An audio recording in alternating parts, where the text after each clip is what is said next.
Hey guys, welcome to another video. Today we're after Chubzilla. Picked this spot because the weed comes in and it drops off. There's no weed and it comes into a bit of a sandy, gravelly bit, and then weed starts again. And to me that just sounds like fish. I can't see anything down there because it's a bit cloudy. We're just hoping for the best. So I've spent a whole £2 on bait. So I've got some corned beef instead of luncheon meat and just some bread. I don't have any loose feed or anything like that to throw in, as say like a sound attractor, instead of just a badoosh from the feeder. So what I'm going to do in a minute is just roll some bread up into little bread pellets and just going to toss them out, see if we can lure some fish in. Yeah, so I've picked another spot further up, which I've seen chub before, which I'm going to try and get on bread, and then we're going to try and get some on the surface a bit further down that way. I say a bit further, a long way down. The dog barking at me. Go on, feels a good one as well. Go on.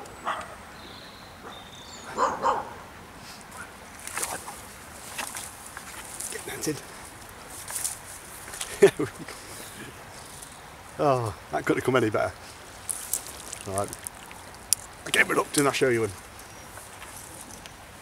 Right then, I'll show you fish I just got. It's not the nicest looking one in the world. Very tatty. It's a big one. It's probably scraping £3.5 mark. So, there he is. Little winter stunner.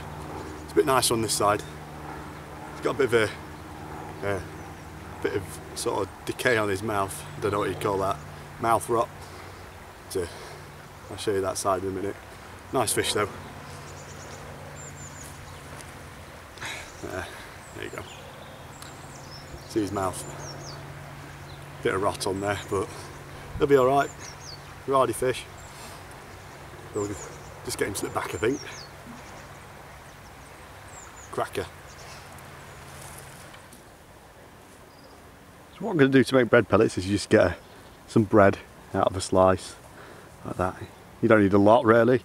Just take some bits off, roll them up. This is a bit wet because I knocked my bread bag in the water. And basically we're just doing that just a few times. Get loads of little pellets. Then we're going to toss them in a minute. Nice little balls, like that. This allows you just to throw them a bit further. And it also makes a nice popping sound. Not bad for 48p. Just like that. I've got quite a few there. I'm just going to toss them out now.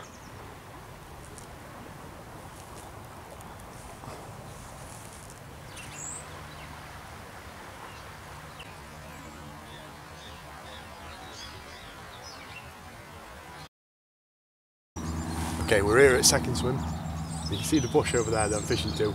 Rather than casting to the slack water right at the back of the bush, to the end of the bush, the swim, where the fish are going to be holding up. There's a fish.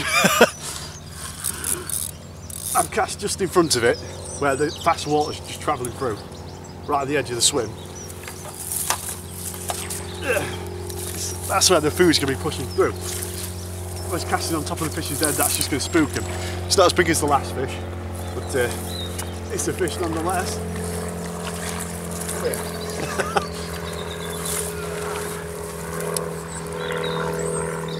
About £1.5, £2-ish. Beautiful fish, not a mark on it. Has he locked himself? Yep. Beautiful little fish. I don't think anyone can complain at that. Even at that size, that's a stunner. That is a stunner. Fantastic fish. We'll get him slipped back. Even though I want a picture of him, he's just going back anyway. We've got a good video. Sorted. Look at that. It's perfection. Right, we'll slip him back now.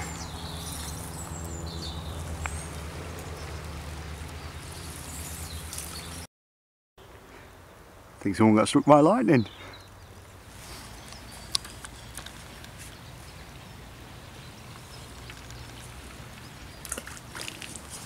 On the money. Let's go another one on bank. Just to address people that have said I don't know what I'm doing when I come fishing. 1 minute. And I've been told many a time that my bait's too big. With meat, you can never have too big of meat. It's all satisfying to fish and women. And I've also been told that when I have my meat and I pull the hook all the way through it and into the other end, and it's that big, I shouldn't be hooking anything. I mean, you are. I'm catching now. I've caught every time I've used meat the same way. I mean, you might have your way of doing stuff, but here at DomFishingUK, 0 are given, and things are only wrong if you're going too serious and you're a bit of a match man and everything's got to be perfect. But it don't matter, it's irrelevant, you know. Now what's happening again here, just going off again, is Chub syndrome, where you catch one and that's it, and that sun's really bright. It's like summer today. It's like summer today.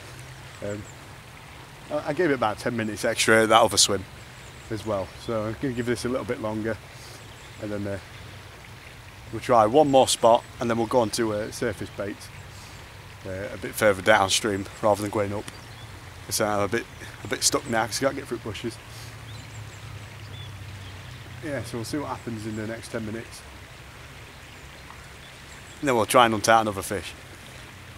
We've got to make things happen.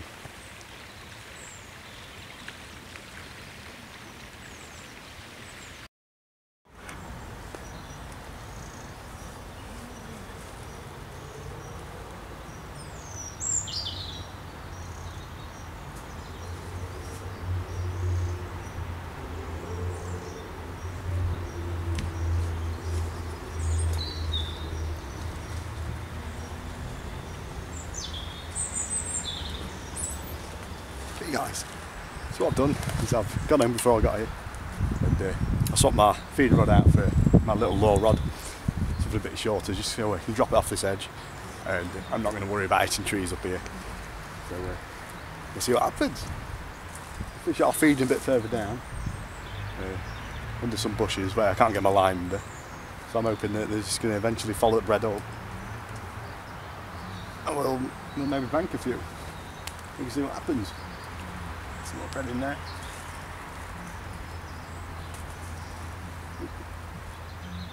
Crust on the hook. It's size 10 hook, by the way. Bigger hooks are better for bread than say using a small hook, so that there's something there for it to hold on to.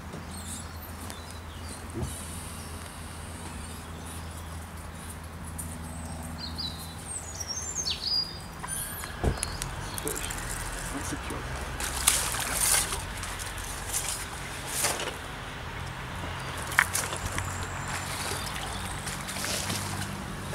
Yes. We got one.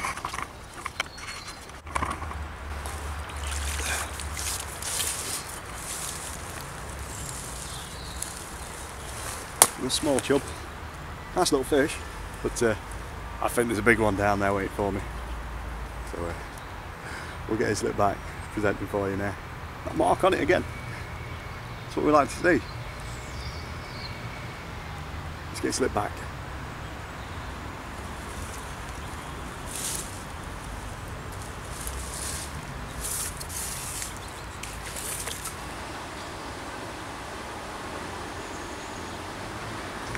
Okay guys, we can call it quits now.